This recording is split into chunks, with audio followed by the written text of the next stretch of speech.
Straw Hut Media. Rise and shine and welcome to Release Date Rewind, a podcast that celebrates movie anniversaries. I'm your host, Mark J. Parker, a film lover and filmmaker, and thank you for listening to this show, which is part of the Straw Hut Media Network wherever you get your podcasts, or watching on YouTube.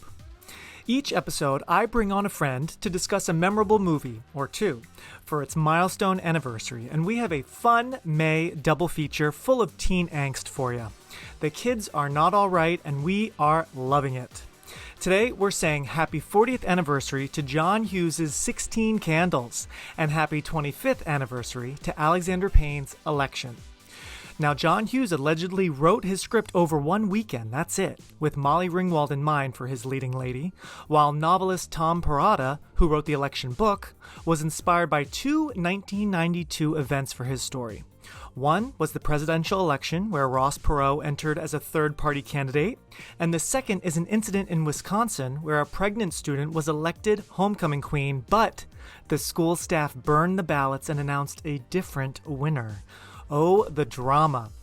Now, if you need to watch or rewatch these movies before we continue, 16 Candles is currently available in the US on Prime Video, and Election is streaming in the US on Max and Canopy. All right, birthday girls and class presidents, keep your eye on the prize, because it's time to rewind.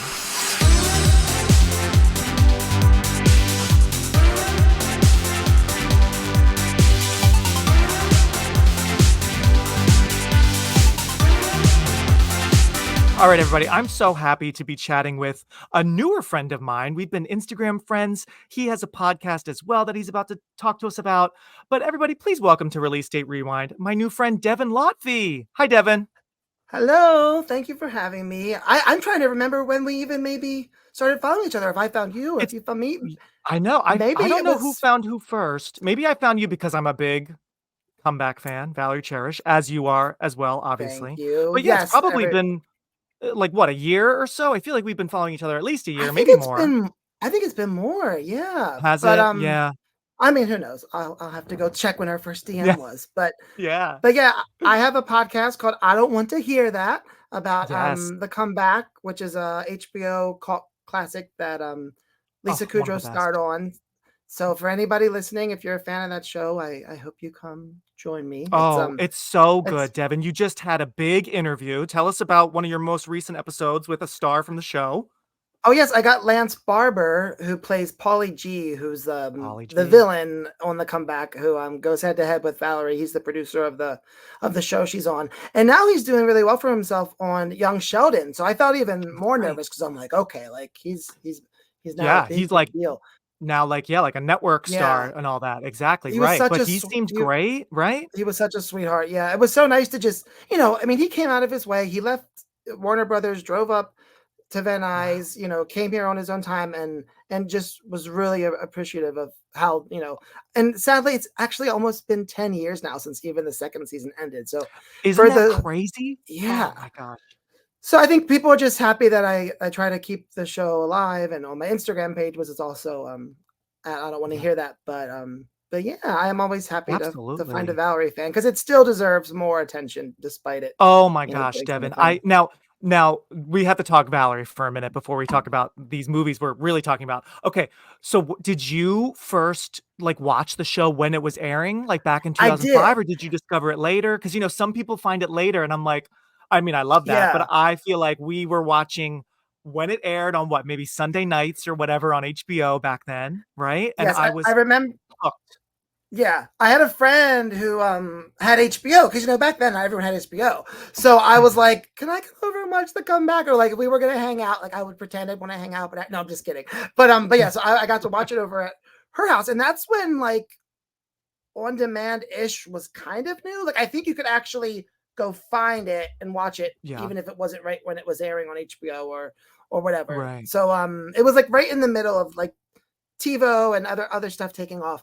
But yeah, I remember seeing the preview, and to talk about Drop Dead Gorgeous for a second and Best in Show, I had slowly become a huge mockumentary fan of just that style. So when I saw the preview, I remember being oh, it's that mockumentary style, but I also thought it was going to be really silly. I think a lot of people thought she was going to be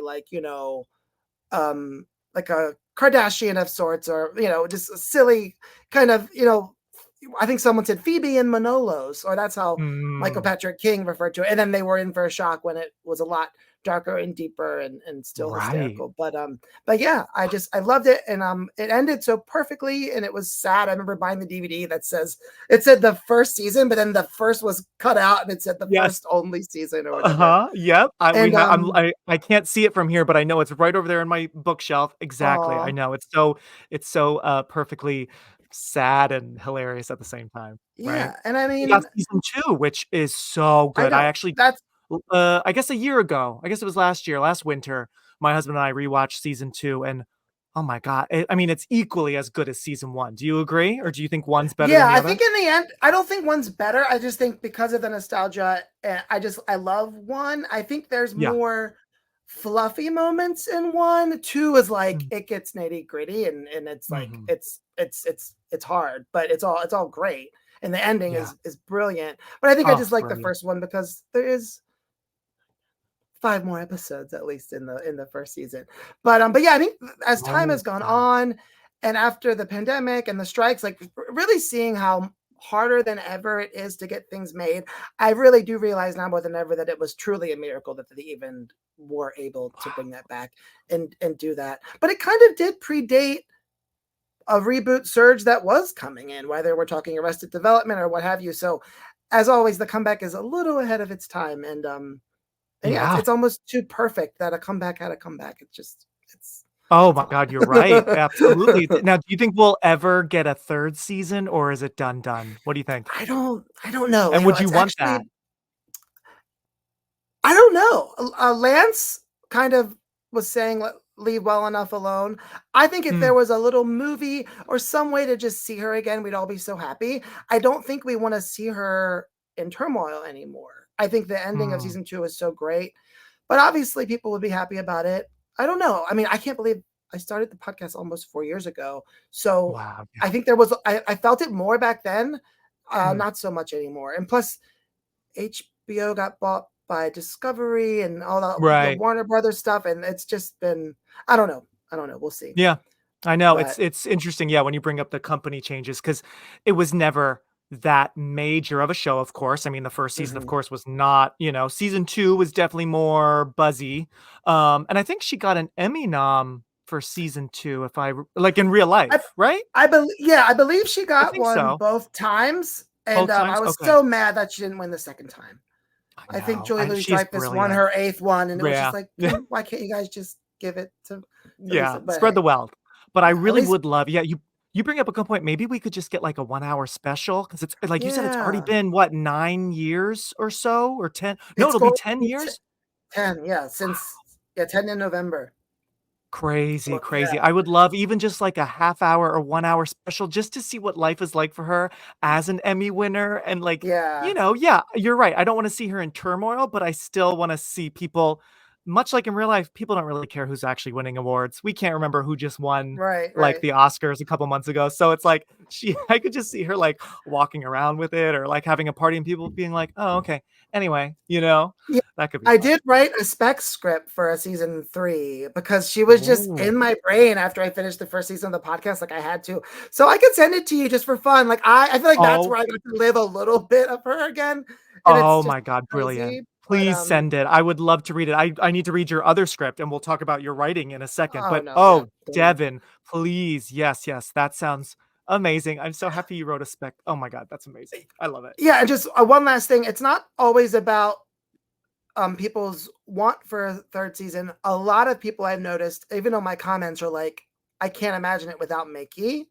Robert Yeah, Michael Morris has since passed away. And that's very true. right. Obviously, there would be a great way to make it work and pay Mhm. him honor. But some people are just like, nope, no Mickey, no show. It's like, okay, I respect Okay. that. You know, I mean, Yeah, I totally respect that. I love Mickey. I mean, Mickey is so obviously important to that show, obviously. But I could see, I don't know. I say this sometimes on the show that, like, maybe I'm part of the problem where, like, I'm okay with another sequel. I'm okay if they yeah, reboot it, because if it's bad, then at least I have the other ones. But, like, I'm okay continuing to see Valerie get older and more stuff happen to her. So I'd be, okay with yeah. I some mean, quick shots of, like, Mickey, like, in a picture, or I don't know. They could Of honor him in course. different No. ways, Yes, definitely. So Yeah. so yeah, Yeah. well, we will see. We will We'll hope. see. But yeah, In the so definitely meantime, check you out guys Devin's have my pod. show. So Absolutely. You have I Don't Want to Hear That, of course. What a great title to hold you over. And yeah, Devin, you're also a writer. And I shared on my Instagram as well. But earlier this year, you were in out.com writing about Jawbreaker for its 25th anniversary. So you write article scripts. What else do you write? Can people find your writing in different spots? I had an article in Newsweek Ooh. when Halloween Ends came out, which was Oh, about wow. my love for Laurie Strode and Jamie's character. So that was really cool. Her Uh-huh. publicist Amen. actually got in contact with me after, and I died. And then I never heard from her, which is fine because she literally ended up being swept into the Oscar frenzy. But I know that she saw it and read it, and that meant a lot to me. So, Oh, wow. That's or she was amazing. trying to get in contact with me to tell me she hated it. No, I'm kidding. But yeah, no, because that probably started my love for film, Halloween, the original Halloween. Did Just it? Yep. and that's what it was pretty much about. Just as a young gay man identifying with Laurie, and that's something I want to bring up Hmm. too. I know we're not there yet, but with 16 Hmm. Candles, like Hmm. even if there's no representation at all, we're able to put ourselves in Sam's shoes, whether it's Mm. gay longing and repression, you know what I mean? So that's something we'll get to that. But Oh, yeah, I just yeah. think it's, people don't always, even the stars themselves don't realize the power that their characters in films hold. And yeah, so there was the Halloween article in Newsweek, Jawbreaker and out. And I don't want to say anything yet, but I'll just say that I should have something for Drop Dead Gorgeous coming, but it's been a lot of work and I don't want to say much else because there's a chance I'll quit any minute and say I can't do this. But I'm trying my best. I think that, of course, just like the comeback and Jawbreaker and every other thing I like that nobody liked at first deserves Hmm. some attention. So I'll leave you with that. I Absolutely. will let you know if that goes through. It'll go Wow. through if I get the work done. But yeah, Wow, it's that's been kind of amazing, cool. Devin. That's a great little Yeah. tease because what a great, another awesome 1999 movie. And it's so funny. I I'm mean, glad you brought this up Drop year, Dead man. Gorgeous. Oh, I Uh-huh. know. It was such a crazy killer year Well, of we had movies. So talked many good about movies. maybe doing our first show with that, and then now I'm Yeah. like, that was too much in my brain. So this actually worked out Oh, good, perfect. good. Yeah, I'll just let everyone know now. I don't think I'm going to have room for Drop Dead this summer because of other July movies. So sorry, but I'm sure many others will run with it. But I'm so glad we're at least giving it some love here You know what? because I don't think I want to go rewatching. forward with this interview Oh, anymore if you're not oh, doing it. No, I'm just kidding. I'm just kidding. what if we were just you take the headphones off? You're like, all I'll right, just die. fuck this, right? But no, I'm so glad we're at least giving it some love right now because Yeah. rewatching Election today. It's funny, obviously different kinds of movies, but there's some similar DNA between this and Drop Dead Gorgeous. Do Hmm. you feel that? Do you agree? Like, I think it's because it's so dark and twisted and so funny, but I don't know. I feel like the girls of Drop Dead Gorgeous are just in like the next town over or something from Right. Election. Do you know what I Right. mean? And Like of it's course, all right. yeah, and of course, following a strong female character that's not trying to get a guy per se, besides maybe Yeah. her teacher at one point. But you know what I mean? Yeah, I was one of the things when I've been researching with Drop Dead Gorgeous. It's like, yeah, like this is a female-led film that is not about romance, Right. and with Election too, True. Tracy is such a complicated character, and yeah, no, of course, it just totally goes into that dark. I even thought about Heather's maybe for the first time while watching Mm-hmm. Election too, Mm-hmm. Oh yeah. but yeah, I love when you can take a could be mundane story like a high school election and it just Right. has so much more depth. Right. So many twists and turns and It we'll get into actually them. made me, this is not as dark, but it's a great movie. Have you ever seen Aquila in the Bee with Oh, yeah, I saw that oh, with, Keke Palmer. It's been a long yes, time. and that Yeah. about the spelling bee, and that gets really intense. So I thought about that too. Of course, that's a PG movie, but I was like, yeah, like I love these kind of stories. There was something a few years back that's supposed to be good with Allison Janney and Hugh Mm. Jackman called Oh, yes. Bad It's Education. Bad Is it Education. good? It's so Or funny. I haven't seen it, but I do a scene from that movie in because I teach acting classes. I do a scene from that probably at least twice a year. Same with Election, where oh, I just like was okay. kind of going through like the script, Oh, and for some of my teen classes, so it's so funny. I know one scene from Bad Education very well, but yes, we need to watch that because I'm sure that and Election have lots of the same DNA Yeah. for sure. I might have to take your class just so I can do an election scene. Oh, Yeah. right. I do. Well, I'll just tell you right now, and we'll say more in a bit when we get to it. I absolutely love the showdown scene when Matthew Broderick brings in Tracy, and Oh about the yeah. ripped posters. And so, yeah, every now and then I give an actor either an older, or middle-aged man or young woman, and I'm like, just run with it and let's see and build that tension, baby, build that tension. Mm-hmm. So we'll get more. We'll get there in a second. But one last question I want to ask you about your writing before we move on, Devin. So yeah, you mentioned Out, Newsweek, all this stuff. So that's amazing. So you're like a freelance, article writer. Yeah, How I do mean, you it's move around that like that? How the how does that well, work? the journalism kind of came late. Well, I feel like the podcast in a way taught me about reaching out to publicists and people Mm-hmm. and interviews. So there is a little bit of that I've learned, and I've kind of because I work for an auction house, so I deal with a lot of movie Oh yeah. props and scripts and costumes. I work in the Fun. photography department there. That's kind of cool. I Nice. bartend, I also act, but it's very tough out here. You Yep. kind of just have to keep doing everything and hope something comes back. So I did Oh have a yeah. screenplay a couple years back that did make it to the finalists for Outfests. So Oh that was great. really cool. And That's awesome. yeah, so it's just just keep chugging along. But yeah, Yep. it's just putting myself out there as much as I can. Love But that. thank you Yeah, for you answering. gotta. The hustle is strong, but good. I'm glad I see your name popping up here and there. So keep popping. And everybody check him Thanks. out. We'll be right back. Her name is Samantha Baker, and today is her 16th birthday. Fred, she's gotten her boobies. Oh, I'd better go get my magnifying glass. They forgot my birthday. Classic. This is the single worst day of my entire life. Let's go back in time, everybody. We are going to rewind. We are doing a teen and angsty double feature. We have some leading ladies who are dealing with some stuff. So, Devin, first up, like we were saying, we'll just do a little appetizer of 16 Candles. We're going to go back to the 80s in this big, famous John Hughes movie. We're going to talk about that. And then, everybody, then we'll fast forward 15 years to 1999 when Reese and Matthew came together for Election. Okay, so, Devin, what I'm going to do first, I'm going to just jog your memory. I don't even know, were you alive in 1984? I wasn't. No. Right? We weren't even Not even in 99 either. So. Oh yes, No, he's so young. I'm just kidding. He's just fresh out of college, everybody. All right, so let's go back, everyone, to May 4th, 1984. All right, this is what was going on in pop culture. Devin, feel free to shout out your thoughts if you have any about what was popular at this time when 16 Candles was released in theaters. All right, on the music side, everybody, the number one song was one I have to say I do like. It's a little cheesy, but I'm a fan. Against All Odds, Take a Look at Me Now by Phil Collins. Yes. Yep, right. Classic. That was the number one song.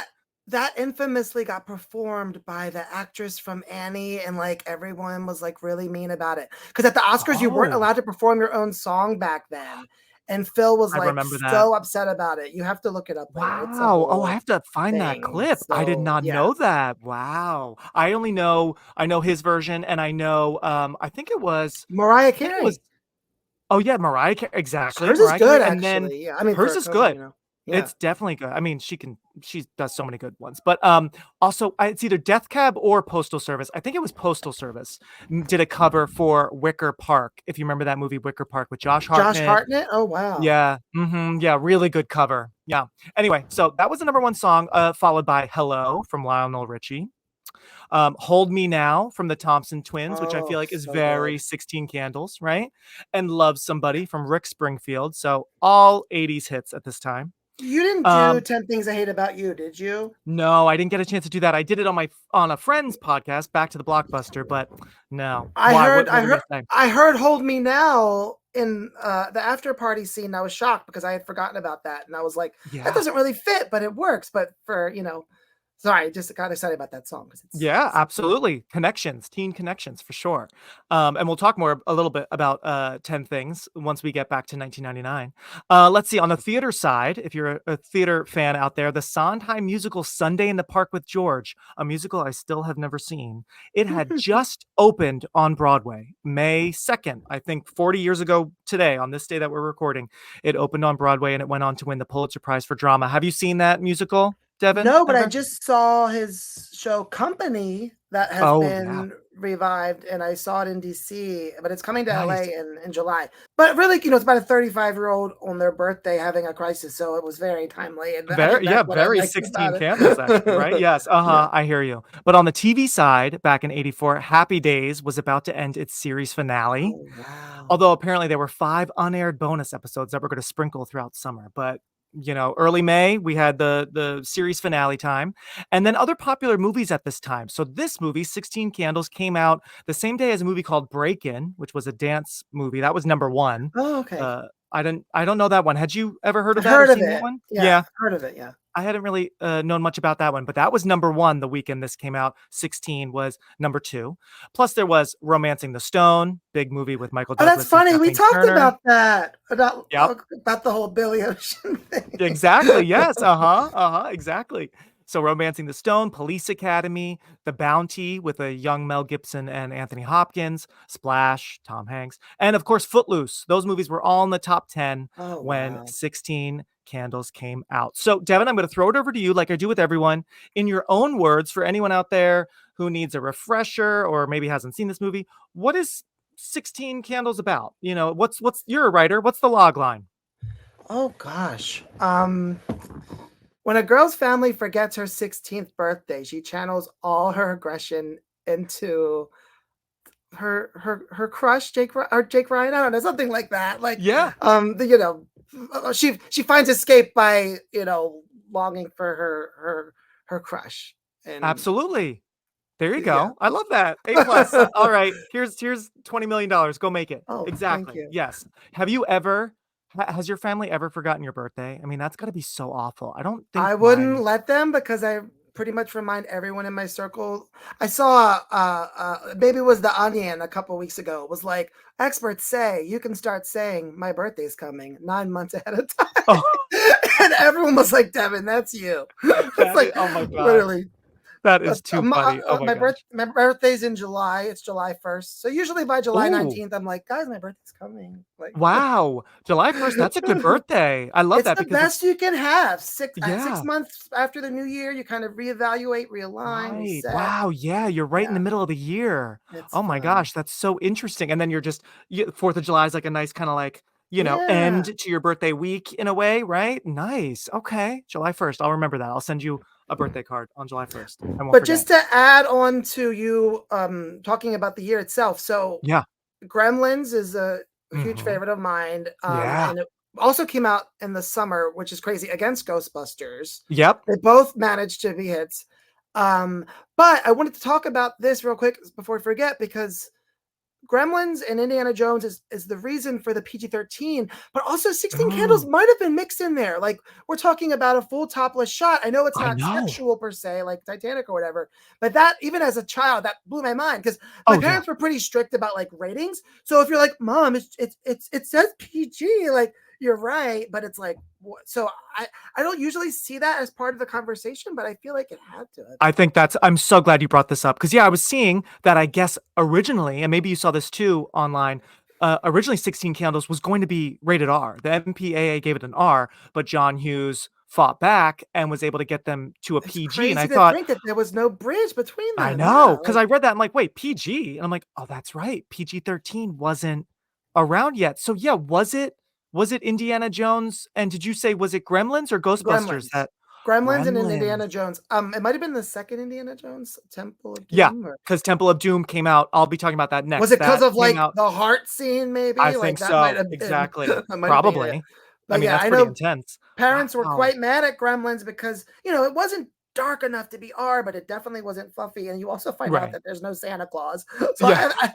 I've had people say that was upsetting when they're like, Phoebe Cates' little crazy monologue that's later It's so spoofed in the second funny. one. I guess I never really thought I love Gremlins so much, but I guess I didn't think about how, yeah, that movie might be upsetting with the whole Santa thing. That's so funny. So PG-13 was like kind of right around the corner, right? Or Mhm. happening like Yeah. now-ish, but not to this movie. Because this movie, I agree. That boob shot is, yeah, not sexual, but it is quite gratuitous. I mean, we have a Yeah. close-up on her chest. Mhm. She is totally exposed for really no reason at all. So, yeah, it's so funny to think that this is a PG, and I'm trying to remember now. I just rewatched it, I should know. Are there any curse words? I feel like I heard some F-bombs in the movie, I mean, right? that's the opening of the film. I can't believe Right. it. They forgot my fucking Fucking birthday or birthday. something Yeah, like of that. course. That, and So, then I even know how later. now you're allowed to have like one Right. F-bomb, or it depends on like if it's being used as like a what the fuck, or like if it's like a sexual thing. Sexual. Mhm. But yeah, so there's definitely at least one F word and Yeah. one topless scene. So it is probably the most R-rated PG movie out Yes. there. I know, it's so funny, it's PG. I looked at my computer, I'm like, "That's right, PG-13 did not And it's exist funny yet." that they So, didn't go there you back go. and like update it. I mean, because Yeah. something like Psycho, for instance, like that Right. became rated R. But yeah, I Right. want to do more research about how it all came about. You say it's your birthday. It's my birthday too. The story of a girl who's stuck with a guy who's driving her crazy, Nice manners, babe. and stuck on a guy she's crazy about. Who's Jake? Jake Ryan? Jake's my boy. Jake is a senior, and he's beautiful and perfect. He doesn't even know you exist. I would say on this watch, Tell me. I was more happy than I thought I'd be. Yeah. I think this is. I'm like, oh my god, like I'm going to get canceled for just coming on this podcast. It is crazy how much hate there is out there for this movie, and I Right. understand, and I think sometimes we let our brains just accept what we hear, and other Mhm. times, we're talking about the themes, but then you have certain, whether we're talking Kevin Spacey, Woody Allen, whatever you feel, it's like that's different to not watch a movie because, oh, okay, there's someone who got in trouble and I don't feel comfortable, versus like, okay, this movie deals with, some racist stereotypes and things like that. Because if I was to Exactly. go back to when I was younger, because again, I was watching 16 Candles like in pre-middle school or middle school Right. and getting my taste of what teen movies were like. And I feel like I watched Pretty in Pink back then and was like, this is boring. Because That's it so was funny. definitely, yeah, it was slower and maybe It was more, slower. yeah. Mhm. And Breakfast Club I did love. I And then loved. Yeah. Molly Ringwald's essay in 2018 for the New Yorker. You Oh, haven't read it? I don't think so. Maybe I have. What'd Oh, she it's say? unbelievable. She's just basically looking back. She says, you know what? It's sort of ringing a bell. Was she So it writing, says, I know John Hughes passed away in 2009, I believe, but was she yeah, kind of reflecting on working with him? right. It says, what about the Breakfast Club? Revisiting the movies of my youth in the age of Me Too. So that's why she Oh. went back and did that. And it is just, it's just unbelievable because she's basically, what does she say? She's like, it's hard for me to understand how John was able to write with so much sensitivity and also have such a glaring blind spot. Like Mm, she's not, she even ends mm. up going to lunch with Carolyn, no, the actress who played Carolyn. Oh, I think she's actually in Gremlins too. Um, Oh my gosh, that is her. I didn't even realize that. yeah, isn't that funny? She becomes Yes. like the spider gremlin lady, I think. Yeah. Yeah. Her last name's Haviland. Um, Yeah, Haviland Morris. What a oh, okay, name. that's her first name. Okay, yeah, what I Yep. know. She belongs in like the 30s or something. Yeah. So, I decided to get lunch with her, and Haviland, as I was surprised to learn, does not have the same issues with the scene as I do. She's talking about when Jake's like, whatever, you can, take her to Anthony Michael Hall. And Yes. she's like, I'm not saying that it's okay, but I think it's not a one-way street. Here's a girl who gets herself so bombed that she doesn't even know what's going on. So anyway, it was just really interesting because Mm. Molly was kind of doing her own digging, like, how can Mhm. I acknowledge history as we all should? We shouldn't Mhm. cancel art. Can we go back like I did that night a couple nights ago and still find the magic while also understanding what wasn't right about it? And Yeah. then while doing my research, actually 10 years ago already, which is crazy, Vulture um talked to Gary Watanabe or Mm. Getty, is that his name? Yeah, I think it's Getty Watanabe. Yeah, Getty Watanabe. Yeah. Mm-hmm. So even him reflecting on it and yeah.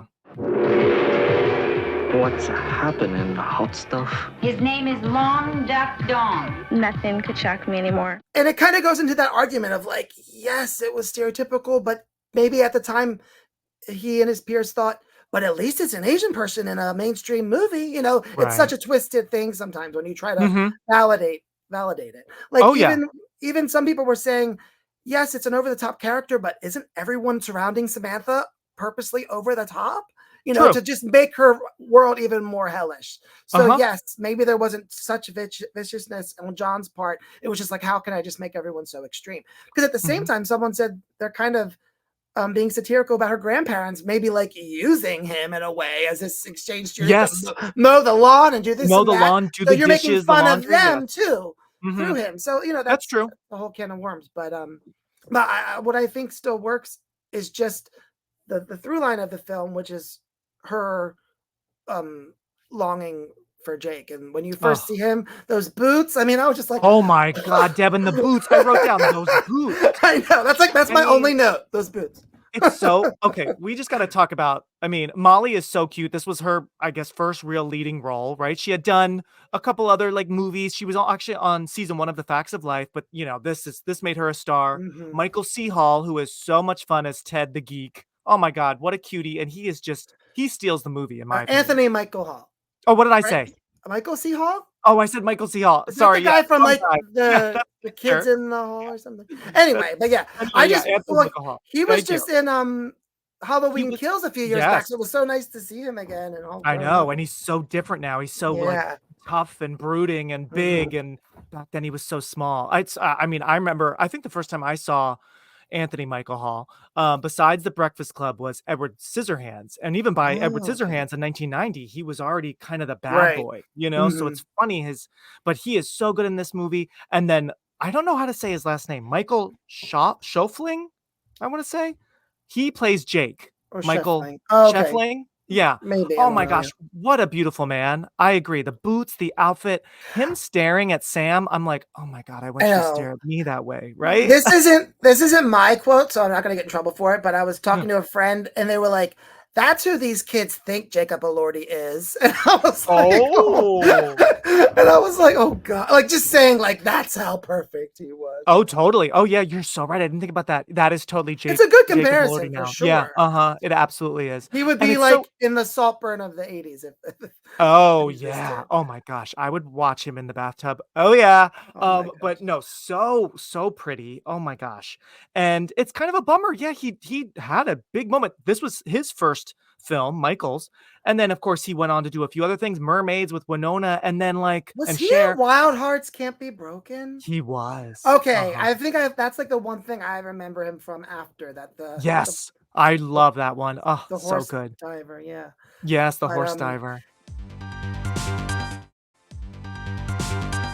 Everybody in this family has just gone totally out of limits. The actor who plays the dad. Yes. What's his name? Paul Dooley. Yes.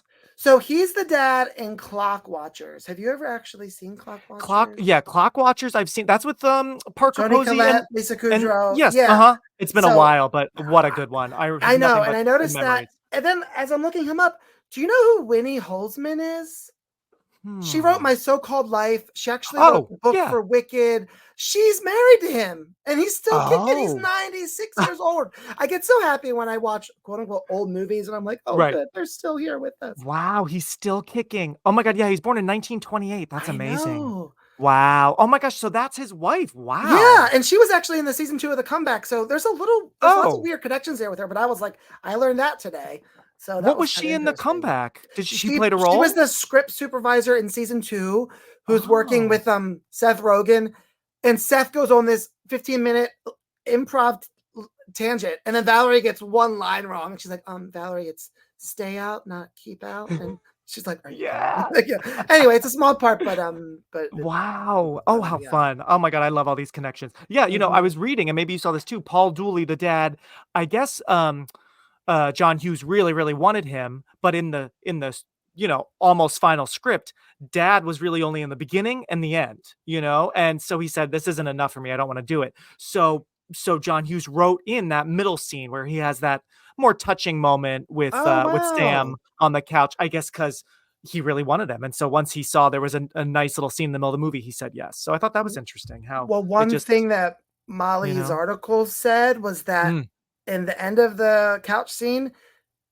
the original line was, Sam, where are your underpants? And Molly's mom was like, this is gross and doesn't make any sense. And John was like, I promise I was just, so I didn't even catch it until I read this.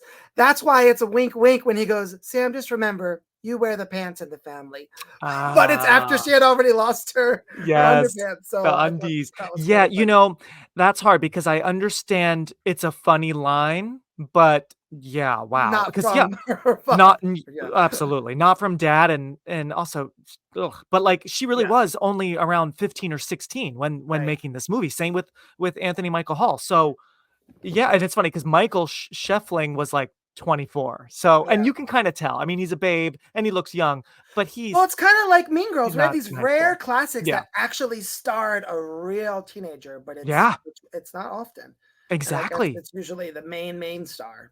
I know, totally. Isn't that funny? So I just wonder how it was with child labor laws and all that, Underpants. Can I borrow your underpants for 10 minutes? Girls' underpants.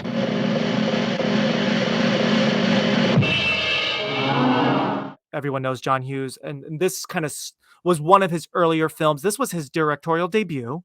He had written Vacation with Anthony Michael Hall, of course, playing the original Rusty. So he had written Vacation. That was, of course, huge. And Mr. Mom, One I Love, Terry Garr, Michael Keaton. But he hadn't directed those. So this was his big kind of breakout directing movie and breakout for his stars. So now, Devin, tell me, because I know we were talking, via Instagram about Election, and I told you I might want to pair it up with 16 Candles, and you're like, all right, I used to like it, I don't love it anymore. So tell me more about that. Do you feel like it just hasn't aged well because of the racism and the misogyny? What do you think? Yeah, I think it took me back to 2018 after reading Molly's article, because she also talks about Breakfast Club, how Claire ends up with Judd Nelson's character in the end, which kind of doesn't really make sense, for an arc, because he's so awful and like verbally abusive to her. That's true. There's also another shot of underwear in that movie, like that and it was a double, she said. So I feel like I was reading it and feeling what she was going through. So when I watched Pretty in Pink a few years back, I was like so relieved that I was like, wow, this movie has nothing wrong with it. Wow. And John didn't direct Pretty in Pink, but he wrote Pretty in Pink. I don't know if that has anything to do with it. But it was just, when was the last time you watched Pretty in Pink? Has it been a while? It's been so long, and it's so funny that you had mentioned earlier, like when we were kids, like, that one's not as exciting as these other ones. But now I just love it. I have the now you love it. Vinyl, and I think it's a lot. It's just easier to swallow than Breakfast Club and 16 Candles, because now remind me, is Pretty in Pink, is that set in high school or are they in college? High school. It's high school. Okay, wow. And so John Cryer is her like John unofficial gay best friend who some people were like, she should have ended up with him, and I'm like, well, maybe it's perfect that she didn't, because he was gay. So that's and Annie Potts is in it, and it's, again, this goes back to, so sorry to keep bringing up the article, but she said when she would be struggling with these things, and she said like a gay black man came up to her and was like, your movie saved me. And she's like, I wish I asked him why, because I'm like, there was no representation. Well, you throw the word fag around. What are you talking about? And she's like, and like I said to you earlier, I was like, and I think she understood, like, you're still able to watch what you have available. We didn't have as much representation, but we're still able to, have Sam be our hero. And especially in Pretty in Pink, because her character is like very outcasted in that movie. There's that famous line at the end when she's like, I just want to show them they didn't break me. And I feel like that's something that a young gay man can relate to as well. Like, going against, the bullies or whatever. So Pretty in Pink is very sweet. So wow, I think now I choose that above Breakfast and 16 Candles. Yeah. But I still did enjoy my watch of 16 Candles, for the most part. I wish that it's funny on the credits. Did you see that he's actually listed as the nerd or the Yes, Anthony Michael Hall or that's something like like his that. the geek. Yeah, The the geek geek. is like his name. I just wish he would have woke up and just pretended something happened with them. It would have even been funnier because he wouldn't have had. So it's really kind of weird because it's not like we don't see anything. I find it hard to believe that he would have been so wasted that he didn't remember, and maybe he's lying about remembering. Maybe I'm going Right. too far into it, but yeah, it is uncomfortable, especially Jake's line that's like, I could violate her 17 different ways right now and she Yes. wouldn't know. I You wrote know, that down. That's not mm-mm. good. Yeah, Yeah, some of these lines are like real like clunkers, like yeah, thud, like not funny. And I honestly don't know how that would have been funny 40 years ago. Do you know what I yeah, mean? Like, yeah. because it's not like we get a very like macho, alpha male vibe from John Hughes, like Mhm. that's like when you look at pictures of him, see video of him, he doesn't come off like that guy. So it's just funny how some of the lines, are just very Well, yucky. I watched Plane, Trains, and Automobiles for the Mm. very first time this Thanksgiving, Oh, and wow. people It's were so mad at fun. me about that. Yeah, and again, that was another one that's so silly. But then by the end, I was like, why am I bawling? What's wrong with Yeah. me? He Oh, yeah. really did know how to. Of course there were some errors, but he really could balance slapstick and silliness with an Mhm. unexpected heart. Even Ferris Bueller, I loved that as a kid. I had the poster on my wall, Mhm. but Oh, not yeah. until 5 years ago, 4 years ago, when I rewatched it, I was like, oh my God, this is a lot deeper too than I realized. Like Yes. Cameron is like Cameron. really messed up. Oh, And yeah. and everyone's like, Ferris is an asshole, like Zach Morris, he was selfish. And I'm like, Ferris forced him to get out of his shell. Ferris is the Right. hero in a Yeah. way. Yeah. Selfishly, yes, but because of him, Cameron was able to like become stronger in facing his father.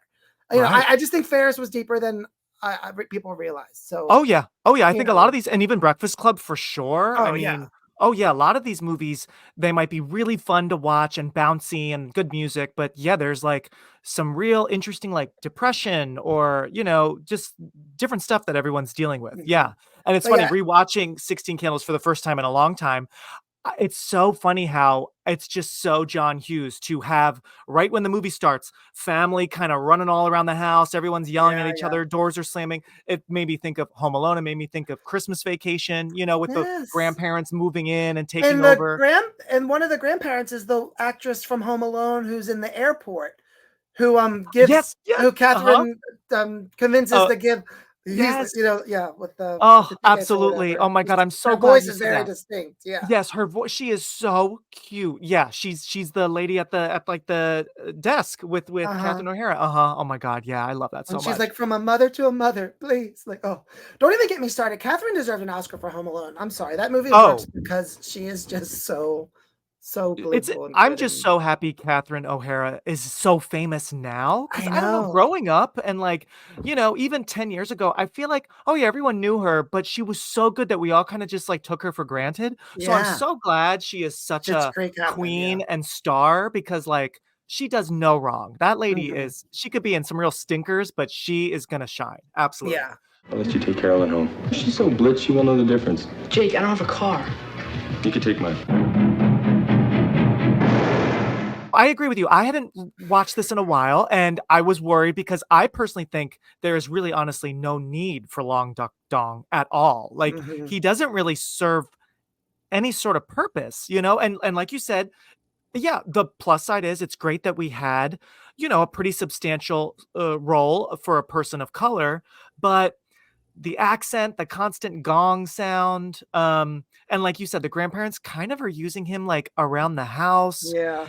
and it's not like he's giving Sam any sort of real wisdom or another perspective. He's sort of there to party, which is fun, but honestly, like the whole time I was thinking like, all right, if that scene was cut, would we be missing anything? And like, all Well, the stuff could have been I cut. think that's what goes back to one thing I put down is that like it does feel very uneven. Like I Mm. feel like just the structure of the film, like it's just Mhm. there's not too many big like oh my god or what's going to happen. And Molly said that he had actually already written Breakfast Club, auditioned Mhm. her, and then Oh, wanted like she became his muse. So 16 Candles is actually written based off just who he thought that she would be from a picture. So it's a simple interesting. story and that's fine. But Mm. yeah, I do feel like if we start chopping out what we don't think we need, we have like a 15-minute movie. And that's the problem. And I'm glad you bring that up because honestly, and I remembered a lot of it from however long ago I watched it, but there's a lull. There's like a moment when I'm like, oh, we still have half an hour left. And I think it's because Sam goes home and she's sleeping on the couch because her grandparents have taken over her bed. And I love the whole phone bit with Jake. That's pretty funny. But while she's like home sulking, and then we're with like the boys and Carolyn. I don't know. It sort of changes. I'm like, oh no, I'm here to see Sam because Sam is funny. I do care about her. She's got great one-liners. I like her little banter with the geek, with Ted. Mm-hmm. But like when we're seeing, Ted and Carolyn, and I don't know, I don't really care about some of these other relationships. Do you know what I mean? No, of course. Yeah. So it kind of lags. And I really don't really care about her sister getting married. And luckily we don't spend too much time with her. But I do love how the sister is just completely out of it. Even that early talk when she's like, why are you being so selfish? Yeah. Yes. Like, whatever. Yeah. So random. But I was going to say just the dance scene, if it's just for those 30 seconds alone, when she walks in and just kind of stops with her friend and Spandau Ballet is playing. I mean, that is movie magic. That is magic. And that is agree. I feel like little sad gay middle school me, like that scene, like that's how I would feel at dances when she goes into the hallway and she just falls flat and that Tim Finn song is playing called Growing Pains, which is a great song and very fitting. Like those are the moments where, again, I just think you are at least in her shoes. And and that's when it worked for me. Yeah, totally. I know. And the dance is so fun. I love all of that. We got Joe. We haven't even talked about Joan Cusack and John Cusack. I know the Cusack's looking so cute. Joan doesn't have many lines, but man, she's stealing scenes with that neck piece with the water fountain and her dancing and right, the dancing and little John Cusack, such a cutie. I do like seeing him and the other like nerd. They're fun. But yeah, it just we spend almost too much time with I wrote down in my notes like I feel like I'm hanging out with the boys too much. Like bring me back to Sam and her friend. What is her? But arguably, that's probably what elevated this beyond a chick flick to some. Yeah, I think it might have been why it's more successful because it didn't feel completely girly, for lack of a better word. Pretty in Pink is definitely called Pretty in Pink, and there's a great, some great James Spader fight scenes with the actor from Mannequin. Oh man, what's his name? And Weekend at Bernie's. Oh, Andrew McCarthy. Andrew, But I'm just saying, I think 16 Candles, like you said, little for us is like a little too much of the boys, but it might have made that movie easier to swallow for the boys. And I think that's a really good point. Of course, they were certainly laughing at probably some of the things that we now think. Oh yeah. That's an excellent point. And I mean, the scene in the bathroom where they have Ted come on out and he comes out of the stall and he holds up her underwear and all the boys, it is pretty funny. I totally hear it.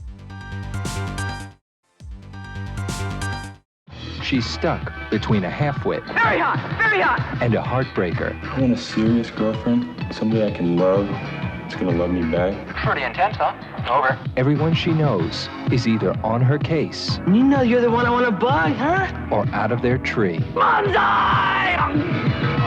Carolyn is an interesting character because she's this beautiful blonde woman who also just seems older than everyone else to me. But something about her arc also maybe I was sort of a little bored by it, or I'm like, where is this going? Where she's a party girl, but she's nice, but she's kind of not nice. Yeah, I almost feel like I do like that she's not completely a cliche jerk. Like, when she sees Sam in the hallway, she's like, "How's it going?" I'm like, "Okay, little girl to girl respect." Right. There.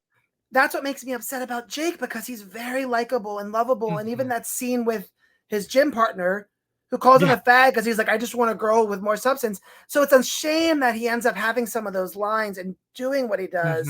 Yes, because it kind of takes away from what the first half of the movie was being like, wow, what a sweet guy. I want Sam with him. Yep. So it is. And by the way, his friend in the gym is like, so obviously not a high schooler. I'm like, okay, this guy's like at least 30. Come on, It's interesting because he does seem like he's got this really good head on his shoulders, and he does, but then he does these things, and who knows, maybe that's John Hughes kind of saying like, when guys are together you sort of say stupid shit to like out guy each other. I don't know, but I'm happy they end up together. We get that iconic cake shot that, I think, didn't Ariana Grande just redo that scene? Yep, I just posted that. Yeah, in her video, okay. which is the video is very Eternal Sunshine inspired, the movie, Yes. but she does have that scene. So I don't know why. I don't think there were any other 16 Candles, inspired shots, but yeah, she just did that with Evan Peters. Yeah, pretty iconic. So sweet. They have their kiss and it ends, and there we go. It only happens once in a lifetime, This has got to be a joke. and once is enough. Happy birthday, Samantha. This is getting good. 16 Candles. Even on Letterboxd, it's a 3.0, which is pretty low for something that you'd consider a classic. And my my like 60-year-old boss at my other job, the other night he was like, "Are you gonna watch any movies tonight or something?" And I was like, 16 Candles, and he literally was just like, "They couldn't make that today."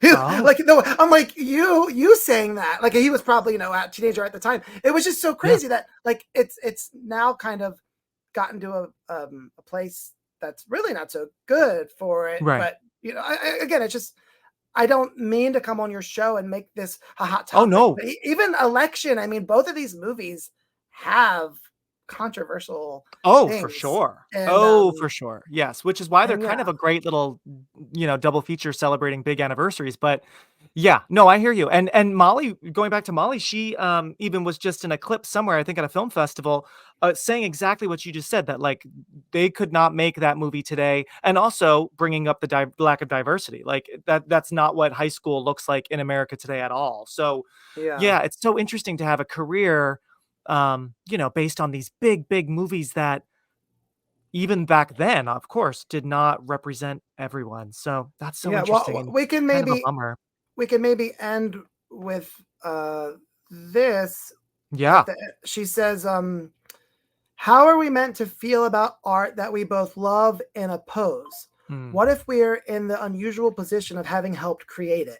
Erasing history is a dangerous road, but change is essential. But so too is remembering the past and all its transgression, and that we can properly gauge how far we've come and how far we still need to go. So, I mean, I think that was so eloquently put. Yes. Wow. And that's how, we can feel about these things. So absolutely. Well said.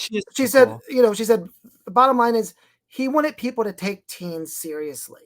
And because of these movies, sometimes they did. And that's true. He did give a voice maybe to a generation who wasn't going to have it. So yeah.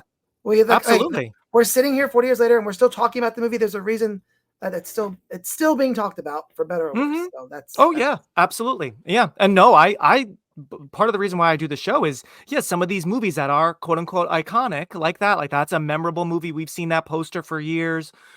Does it hold up? Does it live up to our expectations nowadays? So it's part of the conversation. Yeah, absolutely. I just want to, one last thing I'll say is just a quick shout out to Tangina from Poltergeist in the wedding scene.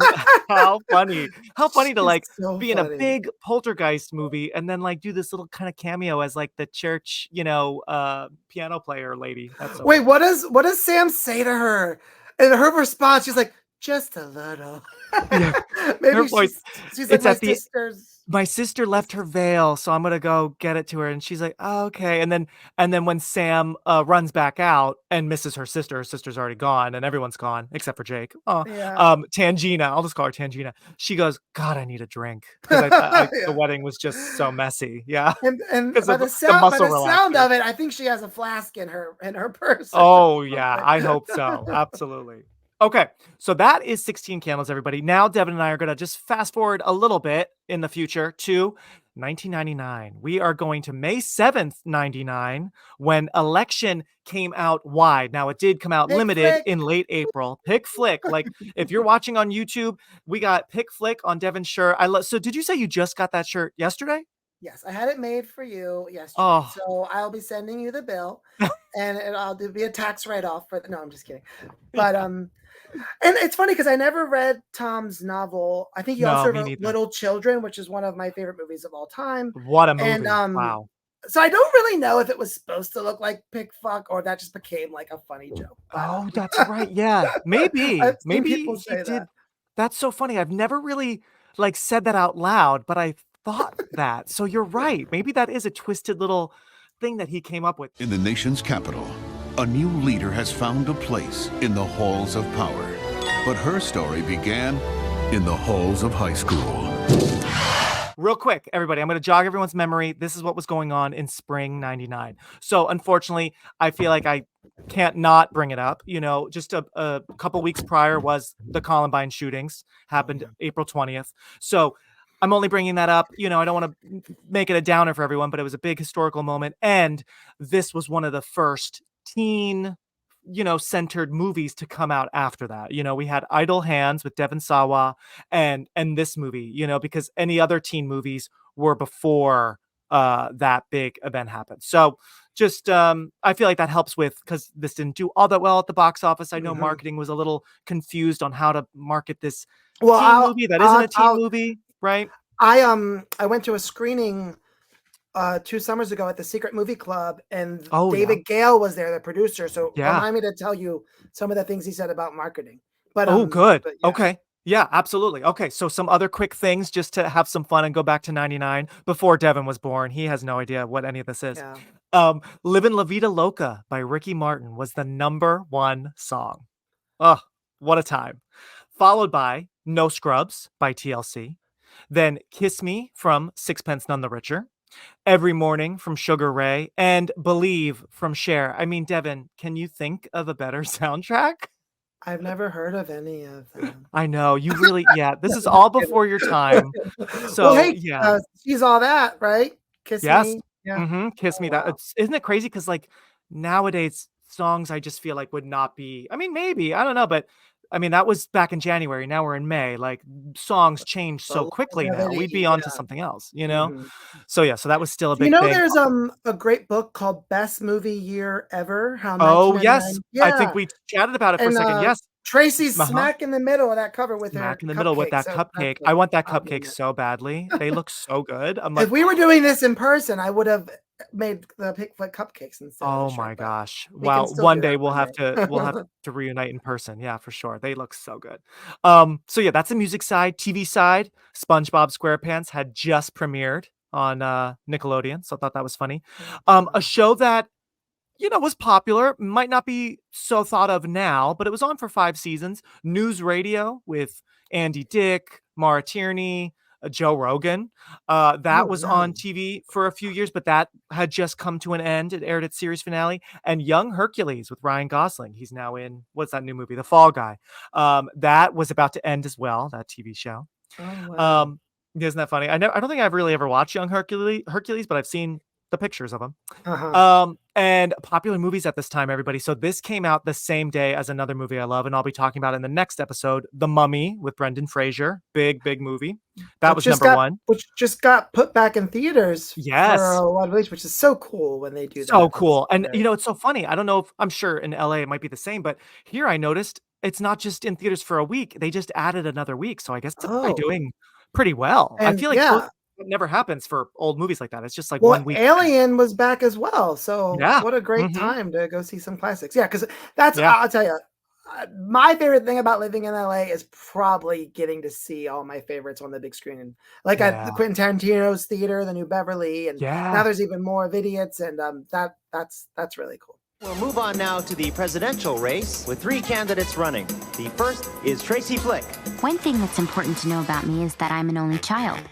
My mom is really devoted to me. She likes to write letters to successful women like Elizabeth Dole and Connie Chung and ask them what advice do they have for me, Tracy, her daughter. Unlike Jawbreaker or Drop Dead Gorgeous, which were misunderstood even at the time, Election at least did have some nominations, did have the great reviews. It just didn't have the box office. Oh, yeah. So it's like at least it didn't feel like we had to fight for its recognition. It just, it does still feel a little seen, but now Alexander Payne is bigger than ever. I mean, the Holdovers did so well. So, so good. Absolutely. Yeah. It's funny because a movie like Election now, even with just a little bit of marketing, I feel like would be a thing. So it's just funny how comedic tastes have changed. And that's why, again, I kind of feel like it's like the I know, because sister I watched the to holdovers and I'm like, this is too cheesy. I need something Oh, more yeah. fucked up. Like I I liked know. it, but it's like Yeah. I'm like, oh, you new fans need to go back and I because I know. think Election and Sideways are just his masterpieces. I I really do need to remember, rewatch Sideways. Yeah. yeah, I remember loving About Schmidt, but I haven't revisited it in a while. About But I Schmidt know, was fun. I remember seeing that in the yeah. theater and I mean, you honestly, know, he has nothing but success yeah. except Downsizing. I think that was maybe Ooh, the one, and I didn't watch I that. That's forgot the only about one I that. haven't seen, but Oh, I've seen all the don't other watch it. Truly. I I won't. remember I got a screener of it and I forgot he did Downsizing. That was a major Sorry. misfire. Yeah. But you know what's so funny, Devin? When I was doing my research today about Alexander Payne, because he writes and directs. How random, everybody. And maybe I'm the last person to know this. He and his writing partner, Jim Taylor. Am I right? Jim Taylor? Where's my notes? Yes. They, after this, co-wrote Jurassic Park 3. Is Oh that my not gosh. so weird? I was like, That wait, is what? that I Yeah, definitely never knew that. Wow, thank you. Fun right? fact. Well, what's Totally random interesting fun is fact. Election, I believe I learned this on the Criterion listening to the commentary. He said he was in the editing room for 2 years. So this was Yeah. actually shot like 97 because you think Fear was 96. So it really Yeah. doesn't make too much sense that because it doesn't feel like Reese really grew or Right. changed too much.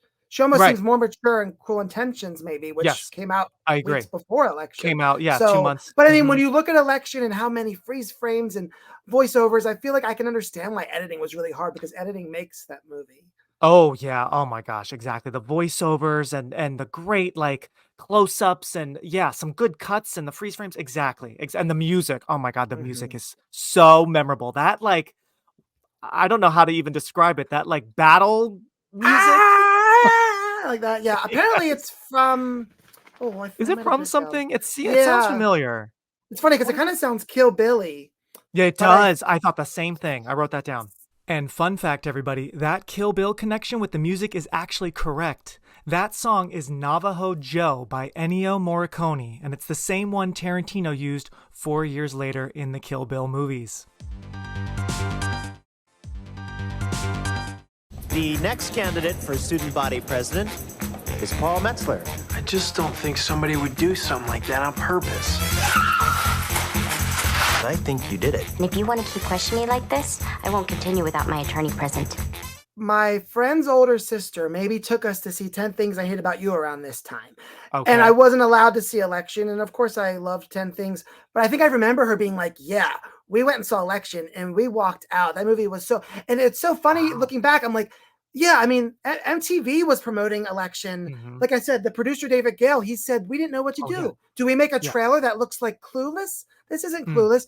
So Election was more of an adult teen movie, if you will. So Exactly. a teen going to see it expecting, she's all that is who doesn't have that kind of keen, darker eye yet is going to be really disappointed or grossed out. And yeah, so it's just, I remember thinking that my friend's older sister said they went and saw it and they left. And then she's like, I'm just going to see 10 Things I Hate About You for the third time, because that's what teens maybe wanted. So yeah, I mean, it was certainly a hard movie to market.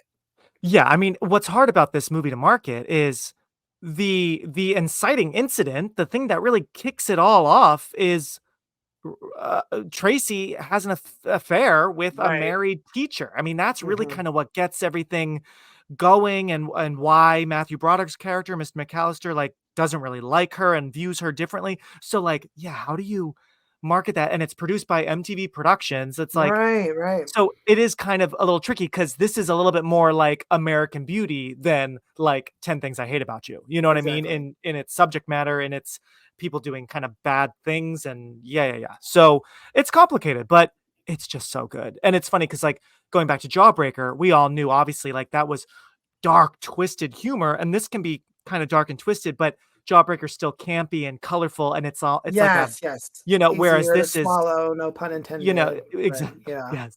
But like this is more like real life. So it's a black comedy for sure. And just to mention Criterion again, they released Election a couple years ago, and there's a whole interview with Reese on there, and I love seeing her talk about it. And she said even more so, well, she was like, people come up to me every week about this. Like, you'd think it would be Elle Woods, but I think she's Yeah. surprised how many people love Tracy, because again, as time has went on, people that may have thought Tracy was the complete villain actually feel sorry for her and realize that, you know, people, I mean, I was reading an article comparing Tracy to Taylor Swift. You know, you just think about the main theme of this film, that the weak are always trying to sabotage the strong. And when people sit there on their Instagram being hateful trolls, it's like, stop and think for a minute that you are just embarrassing yourself because you're jealous. And I love how Matthew Broderick becomes Rooney in this movie. I mean, I always said Principal Rooney and Ferris Bueller is secretly just jealous that Ferris is maybe getting to live the life that he never did. Wow. And he wants to bring him down. And I think, brilliant. You know, nothing against teachers, but it's just the way they paint Mr. McAllister, that redundancy of the same thing every year. It's like, yeah, there might be some underlying bitterness when you're like, you know, what does he say? How far is she going to go? How many people is she going to step on? And like I said, I think it's so crazy and sad. It should almost be a Ferris Bueller double feature to see him go 10 years later, 10 plus years later, to becoming now the bad guy, if you will. Yeah.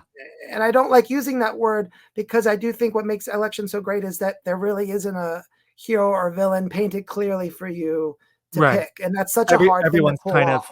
Yeah, absolutely. And it really feels, obviously it's like Matthew and Reese's movie, but it really does feel like an ensemble. Everyone is so good, and everyone does good and bad things. Chris Klein is so amazing. You know, is so perfect. This was his first movie. The movie would have maybe still worked if he was an asshole. It would have still worked, because they would have been like, oh, Tracy, you know, but it's so great and refreshing that he's like the angel of the film. And apparently this is that really rare Hollywood dream. Apparently he was just met from scouting the high school location. Oh my God, really? Oh my God. I'm almost certain. Don't quote me on it, but I'm pretty sure that's what I heard. So how great. You know, Alexander sees him in the hallway, like, yep, that's oh my gosh. And what a breakout year for him, because he had this and then a couple months later, American Pie. Are you gonna do American Pie? No, I don't think I'm gonna have room for it, unfortunately. I do not often speak with you and ask for things, but now I really must insist that you help me win the election tomorrow, because I deserve it and Paul Metzler doesn't, as you well know. God, and what a babe. He is beautiful. Like, Katie Holmes, what were you thinking leaving Chris Klein? I want you two to be back together. Dude, when he's doing his speech, he's like, and I'm going to try. Oh my God. Like, I love that. He's just so And what's so funny in that moment, he's so good. Like, I truly can't believe this was his first movie. He did so well. And when he's doing that, much like kind of like a dumb Jock would, and just reading through everything monotone so fast, what's so interesting is the crowd like loves him at first, you know, when they say, okay, Paul Metzler. But then they're silent. No one, and they're all like, oh shit, like, are you stupid? You're like, you know, and it's Matthew Broderick, it's Mr. McAllister who's pushing him, you know, so that is so interesting. And then it's Tammy. You know, I would say the only person in the movie that's a main character who actually really doesn't do anything wrong is Tammy. What does Tammy do wrong? And again, if we're talking, I always say, you know, there was representation. If you look, we didn't have it as much as but I mean, this was mainstream-ish, you know, how great that there was a character like. Absolutely. Like we had a queer. She, what does she say? I wrote it down. She's like, I'm not a lesbian. I just happen to be only attracted to girls. Right. Yeah. Or she's She's like, I think you fall in love with the person, but they've just all been women so far. Yeah. She's just. Yeah. Final candidate, sophomore Tammy Metzler. I'm attracted to the person. It's just that all the people I've ever been attracted to happen to be girls. You should stop her. She's not qualified. We can't both run, can we? I mean, we're brother and sister. Can we?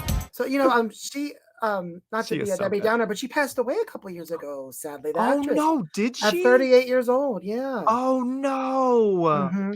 What's her name? Jessica Campbell. So oh my gosh, I don't think I knew that. Yeah.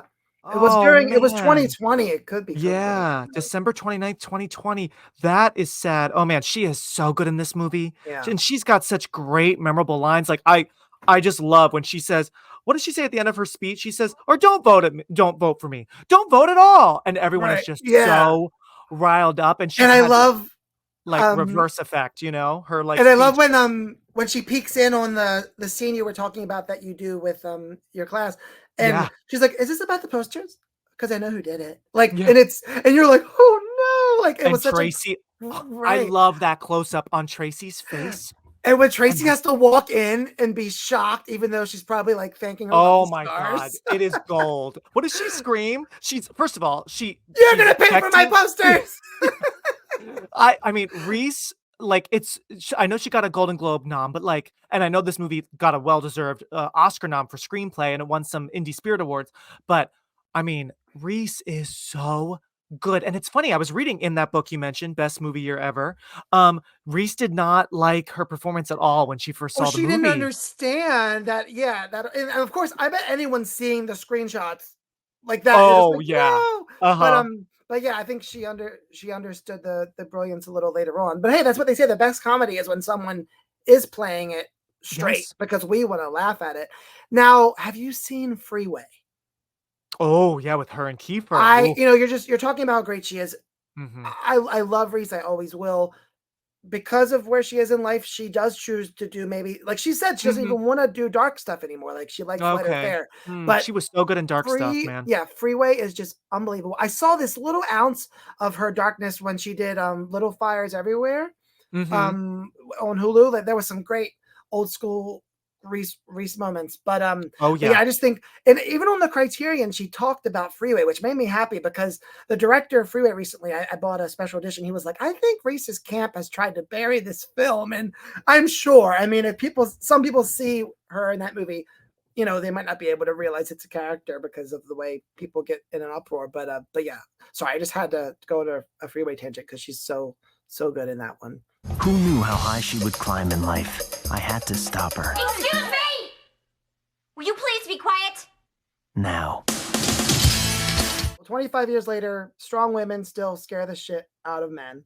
Oh, amen. Because hold on. I'm so glad you brought that up, Devin, because at the end, in the ending that we get in the movie, there's a little girl at the museum where Mr. McAllister works now, and she's raising her hand, and he still I know, what a great it's a great ending, but like then I thought, okay, does he just not like women? Like, what do you think? Like, obviously she's a new Tracy, but it's weird that it's another young woman. What do you think about that? That's such a deep conversation. But what I wanted to say is, for some reason on this watch, when Tracy's like, we're going to be spending a lot of time together, not that he would ever be validated for anything that would happen with her, but I never really looked at it. If I'm in his shoes, like, again, this movie, you can bounce back and forth and see different sides.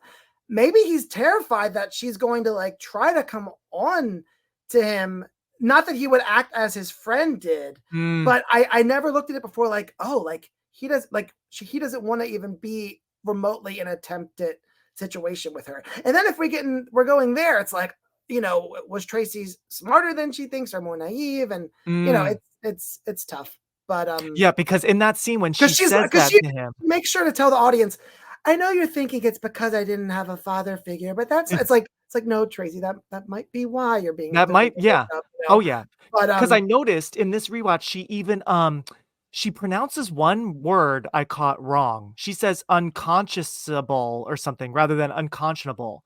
I think that's like and I never noticed that before. And I've seen this. I wonder if that's part of like the accent a little bit. Maybe. So I was wondering, like, oh, is that like a little slight nod telling us like, yeah, she's not actually as smart as she thinks she is. She's how about just that shot in the bus when she's just like so mad, like in the voiceover. Perfect. Oh, it's so perfect. Back to the ending. I think that's the best voiceover matchup to face in movie history, when he's like, who the fuck does she think she is? Yes. That face he makes, and then he throws so yeah, sorry, I didn't completely answer your question, but I know we're trying to tell me to get somewhere. I love the ending because it does make you believe that maybe Tracy went really, really, really far. Like, even believing that she could have been the next president. Now, I read the new book called Tracy Flick Can't Win.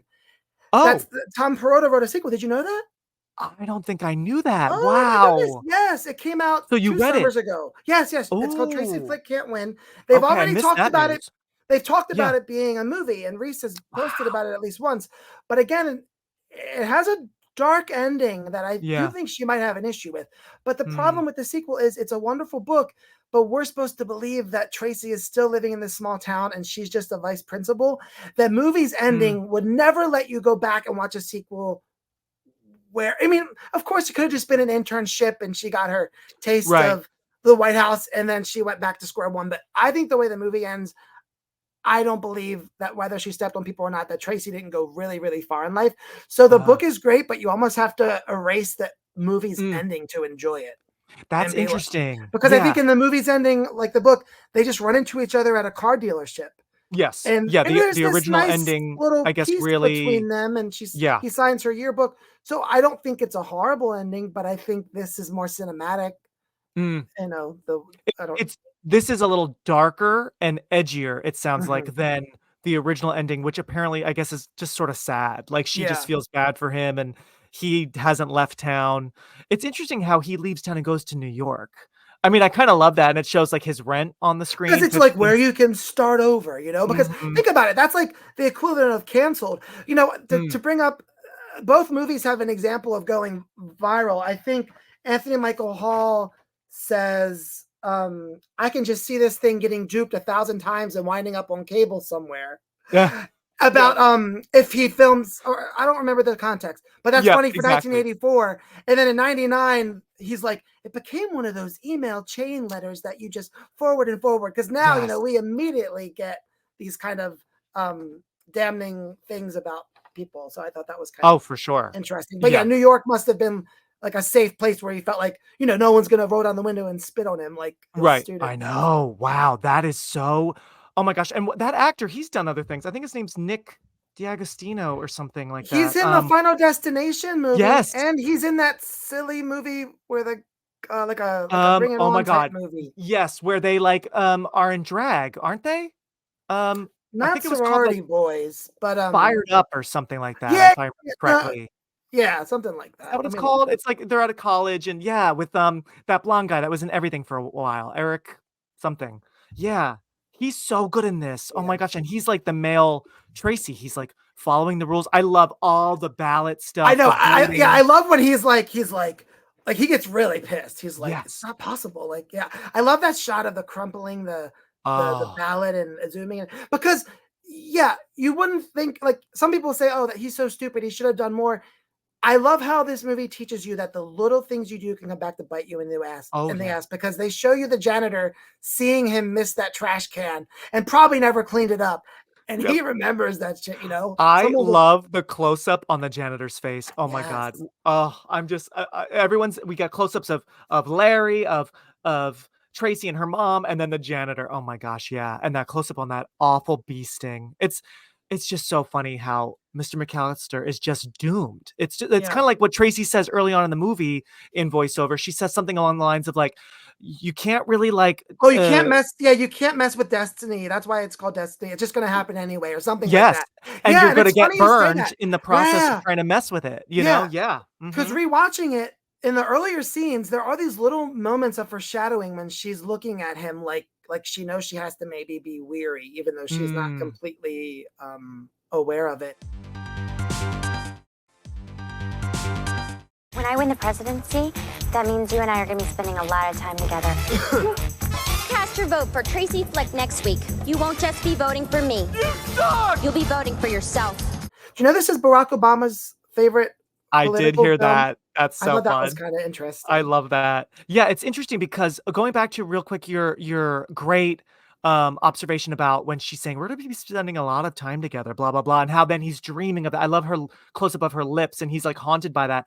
Yeah, I never noticed before. Her fingers are on his car like windowsill, and he looks at them, and it is kind of like, you know, we are kind of there with him. It's like, wait, are you trying to seduce me like you seduced my friend Dave? You know? Right. So yeah, we never really know for sure if she is maybe trying to make it a relationship or not. Like it seems like overall no, but in that moment it is weird. Her hands drumming on him, like getting a little bit closer to him, you know? Tracy and I are totally in love. In love? Yeah. So is this a moral situation or an ethical situation? I love the actor that plays his friend Dave. What's his name? Oh Dave my God. Novotny. Dave Oh my Novotny, gosh, yeah. he's Novotny, he is so We're good when he's crying. love. And then he's just working at a little like grocery store later or whatever. Yes. So good. I mean, I love that when we're just getting introduced to her in the little like when the yearbook, like her little like smiling pictures and like yes, and her wigs when she had like bangs on the school news report. Oh yeah. And I just love how she says a few times, she's like, but these are burnouts. She says it on Tammy's I think it's Tammy's like signature list. She's like, but these are all burnouts. And then she says it again, like, I don't know who would have Tim Kobza down. She's like, Tim Kobza. I never even heard of him. I love that line. She is so good in this movie. And the poster scene when oh god, it's so tense when her poster and again that music poster, the music, it says, who cares? I do. Vote for Tracy, and she's already made a big deal about the tape, the tape cannot be on top of the poster. It has to be behind. Just take it down. Right. She says to that You're one just boy, gonna have to start all over. Yes.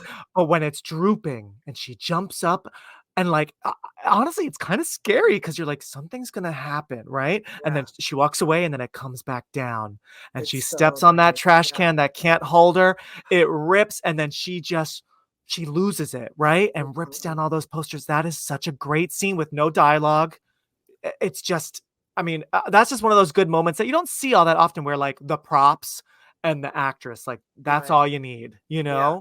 I love when you're watching a film like this and you feel like you're watching a thriller. Like, you know what I mean? Like just in a different kind of way. Paramount Pictures presents an MTV Films production. Order! Starring Matthew Broderick, Reese Witherspoon. Hey, what happened to your eye? What happened to your eye? Are you okay, Mr. McAllister? I'm fine. Hey, Rewinders. It's not just Devin and me who love this high school double feature. Here are messages from other fans of 16 Candles and Election. My friends at It's Rudy on Instagram, Tim from the Happy Horror Time podcast, and Jesse from the Cult Cinema Circle podcast. Here they are. Your post inspired me to give 16 Candles a rewatch, and just watching it really brought back all the fond memories I had of it. Like, I really just enjoyed this movie so much. And while some of the dialogue hasn't quite aged well, just the overall story and characters still resonate with me. And especially Jake Ryan. Like, who didn't have a crush on Jake Ryan? And a funny thing is, a number of years ago became involved with somebody.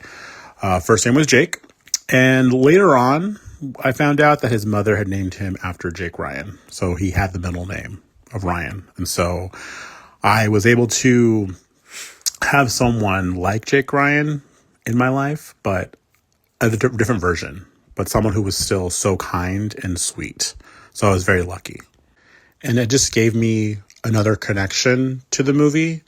On one hand, I grew up with it, very fond of it and all those memories. And then on the other hand, I was able to have someone in my life also connected to the movie, but in a different way. And I consider myself very lucky for that. I love 16 Candles, Jake Ryan, forever. Hello, this is Tim Murdoch from the Happy Horror Time podcast. And when I'm not watching scary movies, I watch 16 Candles because I'm in love with Jake Ryan. Who isn't? When you're standing there at the church and all of a sudden he pulls up in his cool car and preppy sweater.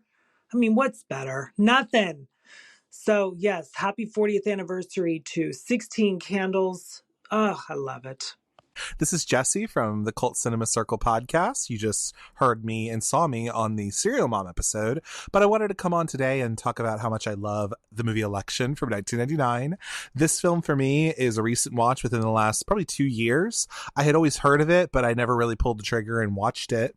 But I'm so glad I have. This really has become one of my favorite dark comedy films, probably one of my favorite high school films as well. And I just think this movie is so well cast. And I also just like how this is such a biting satire of our political system, especially, and kind of the sort of rigmarole that comes along with being able to elect a new president and all that. I think there's a lot to be said for it. I also have read the book of this movie as well, the book it's based off of, and I think it's a really fun read. So please go read it if you haven't already. I love the backdrop of Nebraska and the Midwest. I think it definitely plays into that a little bit as well. And I just think this is so very well done. And I just really like it. It's made me go back and watch some of Alexander Payne's other movies I haven't seen yet. So that's been kind of fun as well. On the road to greatness, never underestimate an overachiever. Looks like you could use a cupcake. The scene that made me think of Heather's is when you're getting all their prayer scenes. Like, yes. I love that. Like, just hearing them talk. And, you know, I'm so glad you're bringing up the prayer scenes because they're so good. Each one of them is just so great and how they want different things and are great. Well, even Paul's first line of the movie when he's like, I was so mad at God when I fell down. Yes. When he fell down. Oh, the skiing is so funny. Oh my God. And also, by the way, I love that, like, Mr. McAllister gets the idea to recruit Paul because of Tracy's whole Coca-Cola thing and how he's drinking Pepsi. The Pepsi, and he's like, yes. Right? Oh God, that is so interesting. And guess what? Really... At the end, he's drinking a Pepsi. That's what he throws at her.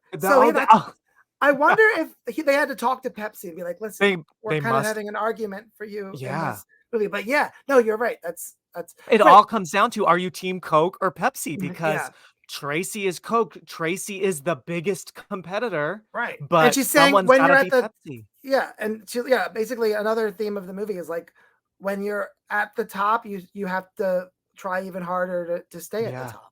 Yeah, and, absolutely. I mean, even when she says, if you want to be great, you've got to be lonely. Like, there's so many,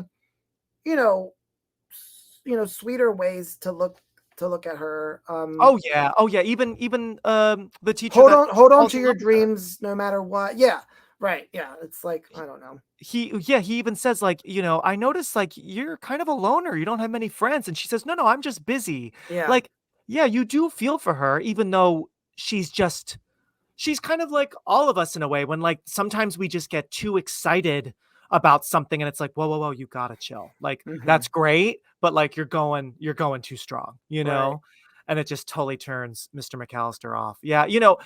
But going back to the prayer thing, I mean, maybe because I was a little queer boy, but, like, hearing Chris Klein, this beautiful man, say, like, and thank you for what I'm told is a large penis. That like stuck in my brain. And I was like, whoa. So, because I guess, like, how old was I? This was like 6th grade for me. So, like, whenever I watched it, maybe on HBO or rented it or whatever, like, I was just like, oh, wow. So, yeah, like, he has a large penis and he knows it and people know it. And I don't know why, like, I know I'm like overthinking that line, but it just was like kind of a light bulb moment where it's like, wow, yeah, people can talk about your private parts and, like, now that you have a good penis and, like, that is power and, like, that's his power, you're like Tracy has her power, Tammy has her power. That's kind of his power because he's not smart. I don't know if the DVD still says this, but at least with the VHS, maybe, like, I just remember the back of the cover. It was like a very simple synopsis, and it was like,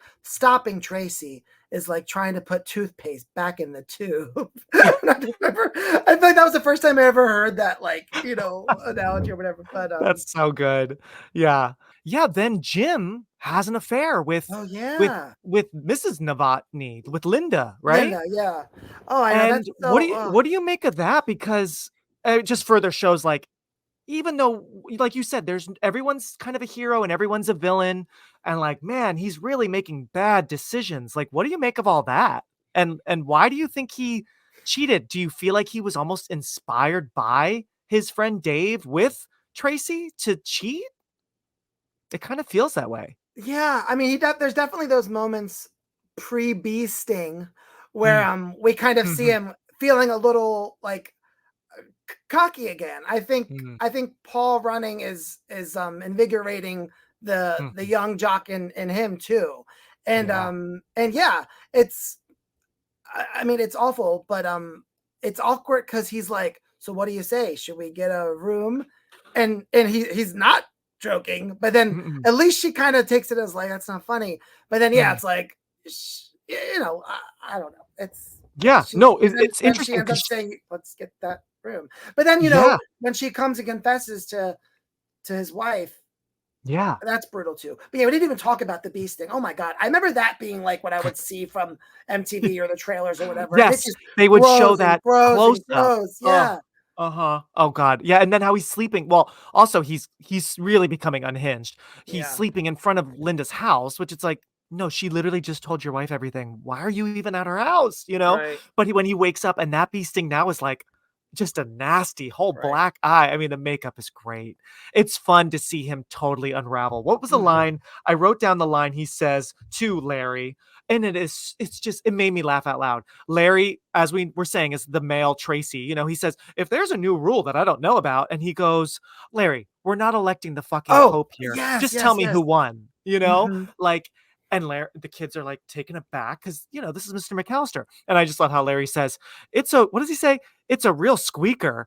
We got one vote for Tracy, you know, so Yeah. it's just Tracy by that one dynamic vote. by Well, I one think it vote. also goes into when we're in school, we don't think teachers are real. You know, it's Mhm. like when they run Yeah. into Tina Fey's character in Mean Girls, like, Yep. It's like, teachers whoa. can make jokes and I have another job and stuff like that. So I think Mr. McAllister is definitely such an eye opener to them of being like, oh, everyone has their own issues and problems and Yes. yeah, they have to really pretend that your issues are bigger than they are. Even when Yes. she's like, aren't you supposed to keep them? Aren't you supposed to keep the signature? He's just Right. like, yeah, it's fine, you know. He So doesn't care, right? mhm. Yeah. It's so funny. And I just love all that great writing with the ballot stuff because then Tracy's out there in the window and the boy nervously gives her a thumbs up. And we know like, no, there's gonna be a And twist the for fact her. that he says he was probably gonna let it go, but that moment he saw her face Yes. and how happy she was, and yeah, he just couldn't let it. Yes, Let it go. exactly. It's because the boy gave her, you know, that Yeah. thumbs up and was telling the truth, and she's excited, and he accidentally sees her. And I think what's so brilliant about this movie, it really shows you every decision we make, every choice we make, Right, it right. it has this ricochet, it has this domino effect. And And like I ethics and morals, you know, which is such a Mhm. neat theme. But yes, exactly, because if Tracy didn't vote for herself, and if Oh. Paul would have voted for himself, because that's Oh, interesting Paul. too. You know what I mean? Mhm. That you're right. Yeah, exactly. All the domino effect of Exactly. Oh, and Paul, like you said, he's just so sweet and dumb. Like oh yeah, and the fact that he's like, is Tracy gonna be okay? Like that's so sweet too. Like he's genuinely worried about her. yeah, yeah. He's such an angel. Yeah. Election. Cast your vote. Or don't vote at I could maybe see her staying in the town and becoming vice principal and almost sort of like becoming a Mr. McAllister in a way, which is just sick and dark because I could see because of her history with an older man, maybe like, you know, she's being successful in her college and early 20s and she's like going somewhere, but like maybe gets involved with a guy again and it's, you know, No, of that course. has back, How you many know? people, they say don't peak in high school. Like maybe she Right. just, maybe it just didn't take off for her. So yeah, no, uh, it's a good book, and it's through just like the first one. It's through a bunch of different character Mm. point of views. So it's been a couple of Wow. years now. Okay. It came out in June 2022, but yeah, I mean, Nice. I hope they're gonna go through with making That'd it. be so fun to see another one. Yeah. Yeah. Oh, wow. Yeah, this movie is so good. I'm so glad you love it too because it's just like electric. It just like moves and the whole time you're having fun, but you're a little uncomfortable, you Uh-huh. know? Yeah. And it must have been so fun making it. Like, if Mhm. this movie was more successful, I'm sure we would see a stage musical because it just has Oh that, wow.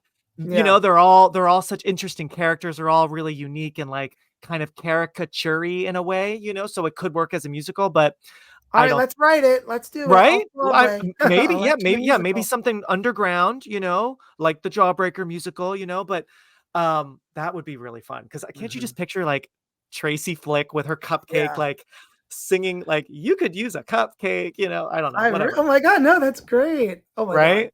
that's really funny. And it's Yeah. so funny because Alexander Payne was not really interested in quote unquote making a teen movie, right? Mhm. But after reading, I guess he read the manuscript of the book. The book wasn't even out yet. So it's one of those situations. You know, he got it Okay. Yeah. before, you know, like it before it was published, there were already the movie rights sold to Alexander Payne. So once he, you know, really understood that this is, yeah, a high school movie, but it's not that kind of high school movie.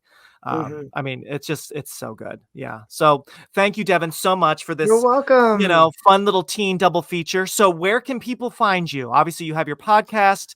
I don't want to hear that. You want to tell people any other ways they can find you?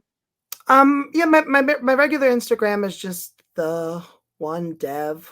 Yes, it is. And then I don't want to hear that. And I think the podcast is on Apple and Spotify and Pandora, if anyone still uses that. No, I'm just kidding. But I would say if you are in a binging slump and you want something to watch and you like a little darker, edgier mockumentary style things, then you guys should watch The Comeback for sure.